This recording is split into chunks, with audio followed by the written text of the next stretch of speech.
And that's a live look at the NASDAQ building here in Times Square. The market sell-off today sent the NASDAQ composite into correction territory. It now sits 10% below its high on August 29th. Today's fall of 4.4%, the worst day for the NASDAQ in 7 years.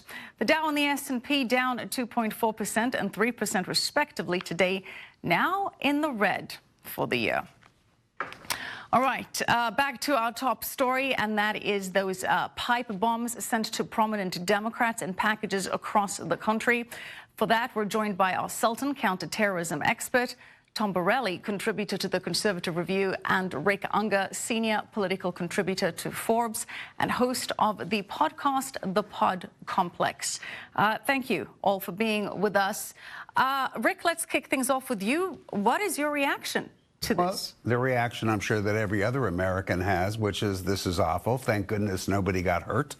And I hope that they can find whoever is responsible very, very quickly.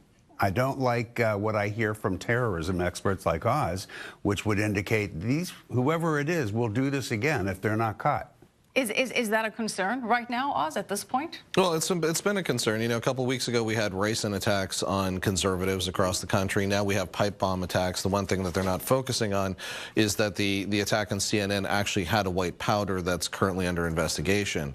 So, you know, there's a number of challenges with this, and I think the challenges are that if we look at this historically, going back to 2001, also going back to the 90s, if these people aren't caught, they just continue.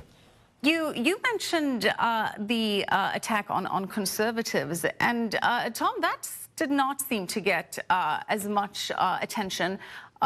Packages were sent to Jim Mattis at the Pentagon, which contained a substance believed to be ricin or a rough derivative thereof. What do you make of the political fallout that we're already seeing from this? I think, you know, obviously, we don't want anyone to be hurt, and it's obviously disgusting that someone's actually doing this. But I think this is really a time for us really to try to unify together, because this is what happens when there's divisive comments all over the place. So I think we need to try to stand together.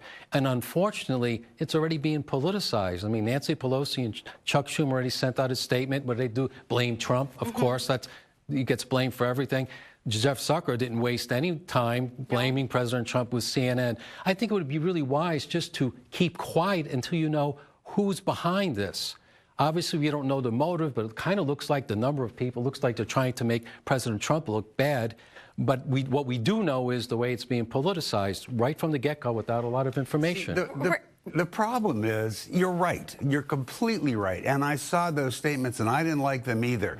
But you just politicized it by only pointing at those Democrats. How many tweets have we seen by people saying, oh, this is a false flag? These were There's a difference between a tweet and the head of the Democrat Party, the House and the Senate. There's a difference. You either got to be consistent or not. I don't like those tweets, whoever sent them. I don't like them either, and I don't like those comments. But the trick is we have to, if we ever want to get past this, we have to be consistent. Let's just really not politicize it. I agree with that. They shouldn't have. I disagree with but they're the leaders of the party. That's my point. But Oz, it seems like the whole idea behind this was to politicize things. And, you know, as we were discussing, Rick and Tom saying that a lot of blame has been shifted to President Trump. On the flip side of that, I mean, the obvious theory is that it's Trump's rhetoric that has inspired those in his base to go and conduct these kind of acts. And what I think Tom was touching on is on the flip side of this could be a very calculated move by some on the left to engineer a scenario. Just as the ricin attack could have been a calculated move by the and I concur with that, okay? I concur, but I think the challenge that we have, and let's try and step away from the politics, I'm going to echo President Trump and say that we need to come together, okay, as Americans first on this. I agree. But I think secondarily what we need to look at the fact is that the timing of this is very auspicious. This is right before the election. The people who were targeted are no longer in any way or shape or form, you know, actors inside of the Democratic Party, but they are high-profile targets that, you know, make this an international issue. Was the timing not significantly close enough on the ricin attacks? I mean, are you actually making that division? Well, 6-7 days ago wasn't close enough. There's separate types. What I'm saying is there's separate types of attacks. Okay, and if you look at this, the ricin attack garnered very little response from the press. The pipe bomb attack harkens back to America's worst fears. The pipe bomb attacks that happened about 2 decades ago, all right? And these are the types of things that I think we as Americans need to be concerned about. We also need to talk to 2 points. Figure out how we can come together around these things, and also figure out how we can help with the police and the Joint Terrorism Task Force. But I may be misunderstanding, Oz. It sounds like you're saying this one is, and I may be getting it wrong, that the pipe bomb attack is somehow more likely to be a false flag attack than the ricin attack. I'm saying there's a couple of people. I'm just going to throw my analysis out there. If you look at this in terms of sequence and how these attacks have been handled, a lot of this is looking like tests to build towards a much bigger attack. Why? Because they now know which ways they can actually get through to things and which ways they cannot get through to things. Look, either way, this has been politicized. You can't not politicize this. And Tom, this is actually leading to some speculation that this would be the perfect scenario in terms of foreign interference.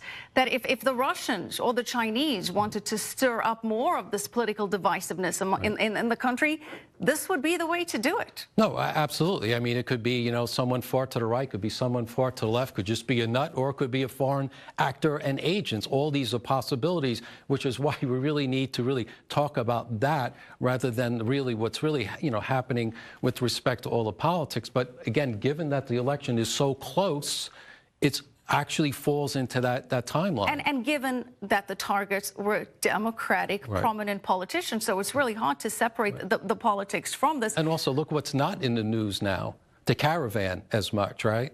Or the Democrat mob, the people scratching us. It was in the previous hour of Clearcut. We don't forget all of the other news here on i24 News. Right, but that's no longer the talk. So, I mean, there's... Because it was never real to begin with. Well, I think 300 people getting arrested in the Capitol refers to a mob. That's a Democratic mob? Rick, you have to admit... You haven't heard of protests where other people got arrested and that were Democratic? We're talking about the recent Kavanaugh one. But it's not a protest. Which happened to bump up Republican enthusiasm. Gentlemen, it was. Rick, you have to admit, though, you do have to admit, though, that we are seeing some hypocrisy from the left. Of course we are. Those that were calling for confrontations and assaults and kick them while they're down, and there's not going to be civility until after the midterms.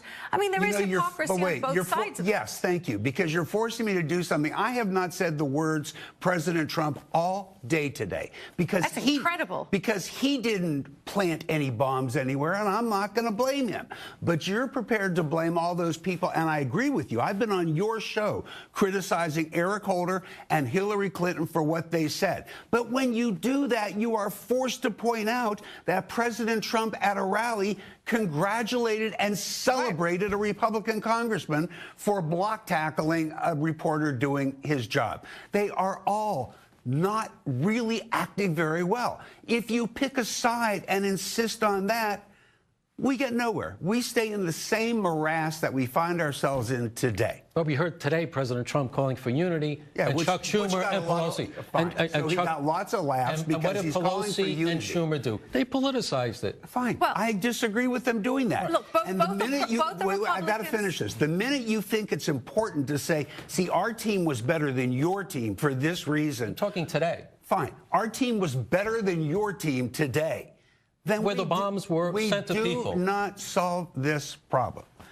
Oz, it's interesting to see how Mayor de Blasio and everybody was very quick to use the word terrorism this time. Correct. And you've been on this show before discussing other terrorist attacks, and we always comment on how there's a reluctance to use the term terrorism. Correct. Why do you think we didn't see that reluctance today? So the definition of terrorism... It's correct to use the term. This is terrorism, okay?